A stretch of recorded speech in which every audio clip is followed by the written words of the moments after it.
Hi guys! Thanks so much for tuning in to today's video, even though it is not a painting or a drawing video. I just thought I haven't made a bullet journal video in so long, and for this month, the month of February 2018, I wanted to really try something different with my bullet journal. I've been trying to play catch up a lot in the beginning of this year to make up for all the time I missed during the holidays, traveling and being sick. Flu season. I thought now that I'm all caught up with my work, I really wanted to plan out this year and also not just focus on my day-to-day tasks that have to do with my art career, but also focus more on some of my goals that I have emotionally and mentally, and just focusing more on my well-being and making sure I'm taking good care of my physical and mental health. So hope you guys like this slightly different bullet journal video and hope you guys find it useful. And also, I wanted to quickly announce that I'm having a Valentine's Day sale. So for a limited time, you can get 20% off of your order with the code VALENTINE at happyd-artist.com. And the sale ends February 7th. Alright, let's get started first with the materials. Just FYI, I'm going to be listing every single product that I purchased along with the link to purchase them in the description below. So if you guys are interested in picking up any of these supplies for yourself, just check out the description. The first supply that I'm going to use is obviously the bullet journal. These are from James Jean, and I love them because not only are they lightweight and gridded and easy to use, but they feature his beautiful artwork. And they're also quite inexpensive. You can pick up a pack of 3 for about $10, I believe, and I highly recommend them. Next up is this set of Pentel Touch felt tip pens. And they almost feel like a hybrid of brush markers and pens because they have the varying stroke and felt tip of a brush marker, but also the precision and thin lightweightness of a pen. Next up is this black micron pen in size 01. I use it for most of my regular text. It writes really well and the ink is really nice, and it's just my go-to for anything writing related. And of course, some whiteout because I always make mistakes. I'm not the most graceful or perfect planner designer, as you'll see. And I'm in love with this set of washi tapes. They add an extra sparkle and just an extra pop of color and warmth to whatever page they're on. I'm not much of a designer, or I'm not really familiar with how to decorate my planners yet, so these definitely come in handy. And this beautiful set of markers that my dear friend Amanda got for me for Christmas. I am in love with them and I'm so eager to try out every single color. They also have kind of a felt tip brush marker like tip, which is very similar to the Pentel Touch pens from earlier. I absolutely love them. Thank you, Amanda. And lastly, a ruler, which comes really in handy when it's time to make those straight lines. Okay, so before I begin drawing out my bullet journal, I just wanted to warn you guys that I am still learning and practicing the way I decorate. I think overall I just wanted to focus on making sure this bullet journal fit my needs and accomplished the goals I wanted to accomplish, but I haven't put much emphasis on learning how to make the layouts look pretty or well designed, so please bear with me if this isn't the most sightly or perfectly put together bullet journal. I was simply prioritizing the functionality over the beauty of it, but moving forward I definitely want to get better at knowing how to design and doodle and just put together my entire bullet journal. But for now, I'm just going to start off with drawing my monthly calendar. So the month of February only has 28 days. It's going to be shorter than usual. For this month, I expanded my calendar into a double page spread. I used to only keep it on one page, and I always felt like I was running out of space when it came time to write down the things I needed to do each day. So for this month, I changed it up a bit and decided to go with a double page layout. And also because I have less things to do on the weekends, I decided to maximize the amount of real estate that I use for weekdays. So you'll see the weekend columns are actually a little bit narrower than my weekday columns because the weekdays are the ones that I guess should have priority in terms of I'll need to actually write down the most tasks and things to do for the weekdays. And as usual for the artist bullet journal, I like to have a little section where I map out the paintings and drawings that I have to finish that month. And to make sure that I keep up a steady pace on track to complete all of the artworks on time, I like to label each of the thumbnails with dates. So for quick drawings like the 4 little rectangles on the bottom, I give myself 1 day to finish them. And then for the larger pieces, I separate the dates by layers. So these are not hard goals, but I like to generally give myself a rough plan and outline of which days am I going to work on which layers, and that way I can have a more accurate idea of the progress I'm making towards completing these works. I use a bright yellow marker to highlight the days of the calendar where I have very important or hard deadlines, things such as video deadlines or paintings that were promised to clients or shipping out orders or my Patreon live stream. These are the things that I absolutely cannot be late on. So I make sure to use the color yellow to bring those to my attention first.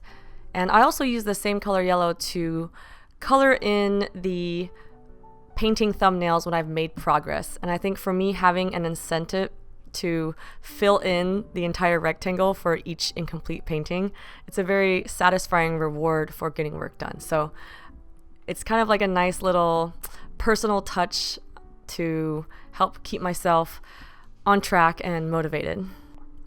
Next up is the habit tracker page, and this is what I use to track both my good habits and bad habits.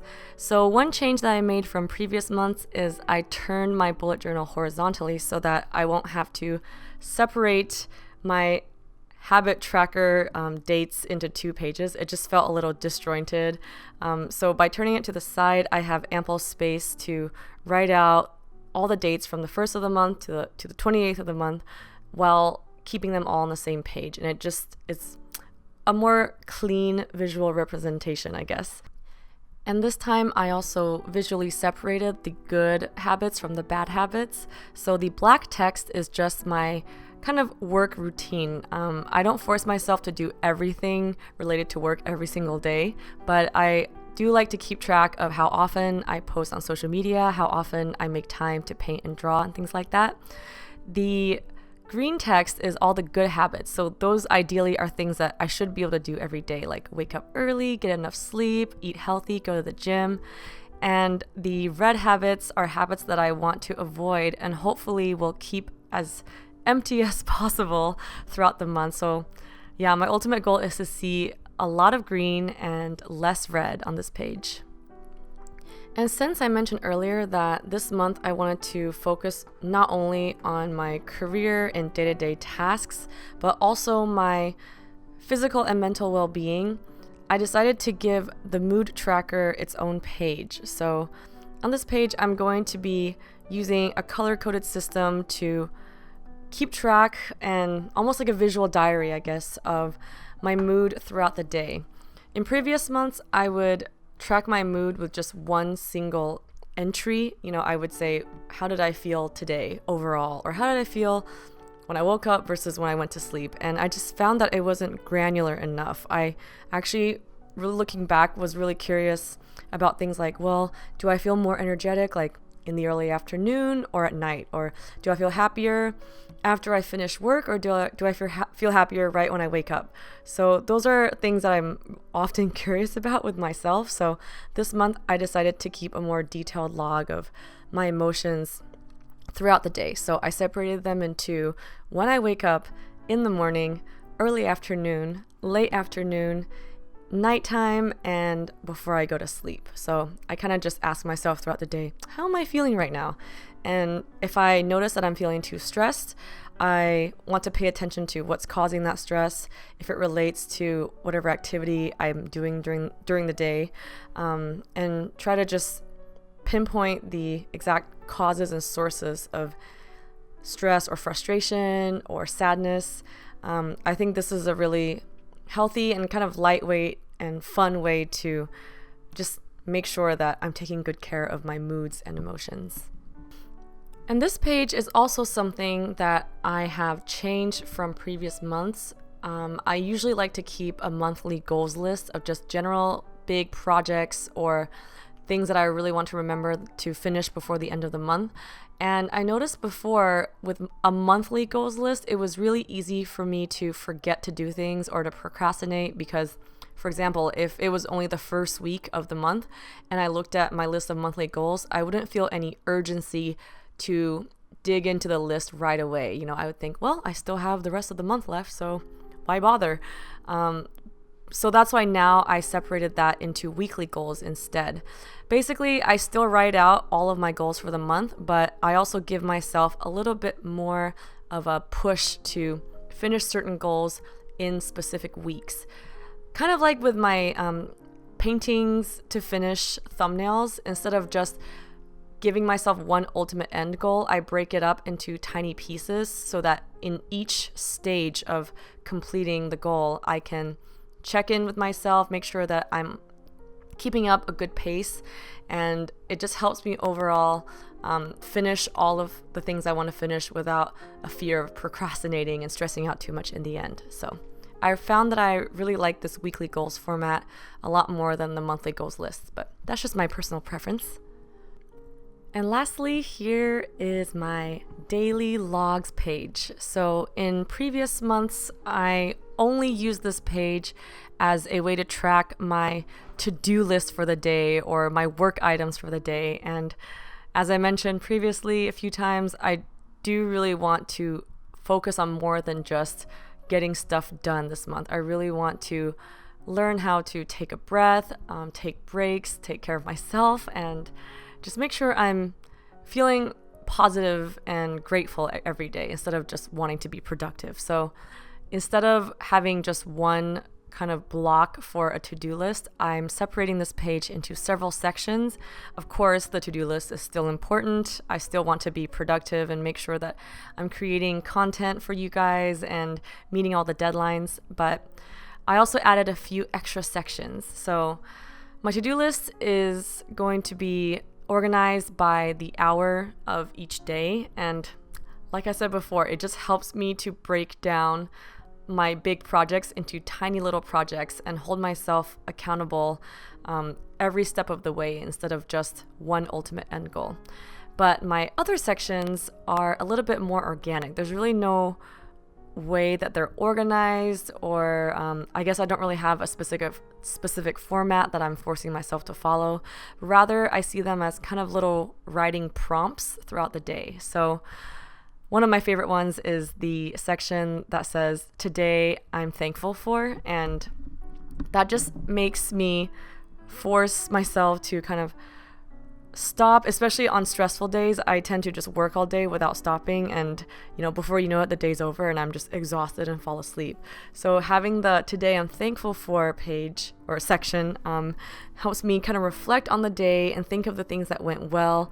Sometimes if I'm too stressed or something bad goes wrong, I tend to write off the entire day as a failure, but in reality, every single day, no matter how crappy it may seem, there's gonna be at least one thing, one moment, one thought that is still positive. And I really wanted to make sure I dedicated a section of my daily notes to honoring that and remembering that and just kind of reminding myself to be happy.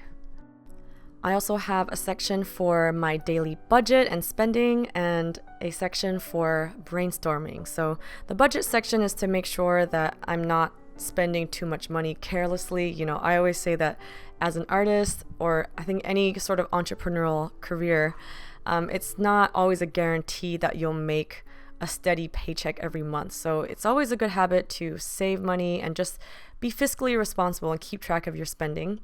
And the brainstorm section is just a little fun place where I force myself to jot down an idea or two ideas or maybe even more every single day, whether it's a video idea or an idea for the concept of a painting. Any sort of idea that I have that's new, I would put into the brainstorm section, and it really helps me keep up that creative energy throughout the day. And lastly, since I'm trying to take better care of my physical well-being as well as my mental well-being, I wanted to start writing just a casual, quick little food diary. Simply because I notice on days where I'm overworked, I tend to just eat really gross junk food, and it makes me even more lethargic. And I think that having a healthy, balanced diet definitely contributes to my energy levels and my overall just feeling of health throughout the day. Last year, I got sick a lot, and I think a lot of it had to do with probably not eating the right foods or not eating healthy foods and not resting enough. So this year, I just really want to hold myself accountable. So yeah, in conclusion, these are the pages that I came up with for my February 2018 bullet journal. I'm really excited to start picking up my bullet journal habits again because I really fell off the wagon, especially during the holiday season and the month of January. And I recall that bullet journaling really did not only help keep me on track and make me more focused and productive, but it gave me a sense of productivity and kind of fulfillment when I was able to look back on the day and just kind of write out the things I was feeling, the things that I was thinking, and cross things off of my to-do list. So I'm really, really excited to get started again this month. Alrighty, that is my February bullet journal. I hope you guys found my spread useful and encouraging and that it was helpful to you in some way. Thank you guys so much for watching this video. If you liked it, I would really appreciate a thumbs up and maybe a subscribe. It really helps out my channel. And I hope you guys have an awesome day, and I'll catch you in the next video. Bye!